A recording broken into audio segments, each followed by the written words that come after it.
dalam negeri itu wilayah Negara Kesatuan Republik Indonesia merupakan wilayah yurisdiksi sistem hukum nasional. Sehingga semua ancaman yang datang dari dalam, termasuk terorisme, responsnya adalah penegakan hukum. Karena awalnya adalah pelanggaran hukum. Dan tentara tidak pernah dirancang di negara manapun untuk menjadi penegak hukum. Saya berikan contoh. Polisi itu dalam dirinya masing-masing, orang per orang, itu membawakan KUHP. Pada perapatan, kalau kita mengemudi mobil, kita menghentikan mobil lewat garis putih, polisi di pojok itu bisa meniupkan peluit. Peluit itu sakti. Peluit itu mewakili KUHP. Polisi bisa memeriksa kita. Terus kemudian, menurut kewenangan diskresinya, kebijaksanaannya, dia akan menentukan kita melanggar atau tidak, atau kita melakukan tindakan itu karena tidak bisa untuk dihindari, gitu. Itu adalah kewenangan diskresi. Tentara dikasih 10 peluit, tidak bisa melakukan itu. Tentara tidak punya. Tentara pada diri masing-masing tidak membawakan KUHP. Tentara bertindak dalam hubungan satuan. Dalam taktik satuan, tugasnya apa? Mengalahkan musuh. Jadi sebetulnya tugas tentara itu adalah perang, dan konstitusi telah memberikan kepada tentara fungsi pertahanan nasional. Dan pertahanan itu sebetulnya adalah pertahanan untuk menghadapi ancaman militer dari luar negeri atau external defense, gitu.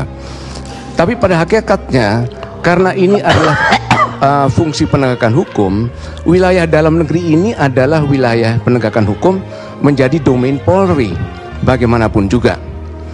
Tetapi untuk membawa TNI masuk ke dalam wilayah penegakan hukum ada caranya. Sudah cukup dalam undang-undang TNI, yaitu bahwa ada itu daftarnya, itu tugas-tugas TNI. Ada kuncinya, pasal terakhir itu, pasal penutup. Semua tugas di atas dilaksanakan berdasarkan keputusan politik Presiden. Itu. Jadi sebetulnya Presiden bisa memerintahkan TNI untuk berbuat apapun sepanjang pertimbangan Presiden itu diperlukan. Jadi di dalam demokrasi ukurannya bukan salah benar. Keputusannya ini salah atau benar, tidak bisa dinilai. Dalam demokrasi yang dinilai adalah keabsahan. Apakah kewenangan yang menggerakkan TNI itu berasal dari pejabat yang sah punya kewenangan itu atau tidak? Walaupun itu adalah membuat MOU dengan kementerian lain, kalau itu datang dari Panglima TNI, salah. Karena Panglima TNI tidak berwenang untuk membuat keputusan politik bagi TNI. Yang berwenang untuk membuat keputusan politik bagi TNI adalah Presiden. Gitu. Jadi ini banyak yang kita tidak menyadari dan kita biarkan begitu saja. Gitu. Kenapa Presiden?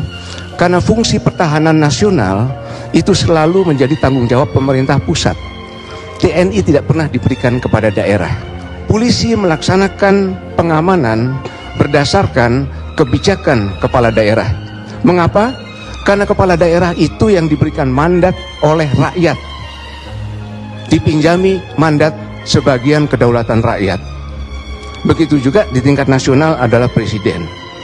Ingat, betapapun gagahnya Panglima TNI, Komandan TNI pakai baret hijau, pakai baret merah, pakai baret hitam, betapa gagahnya polisi dengan segala macam tempelan itu, Panglima TNI dan Kapolri tidak pernah dipilih oleh rakyat.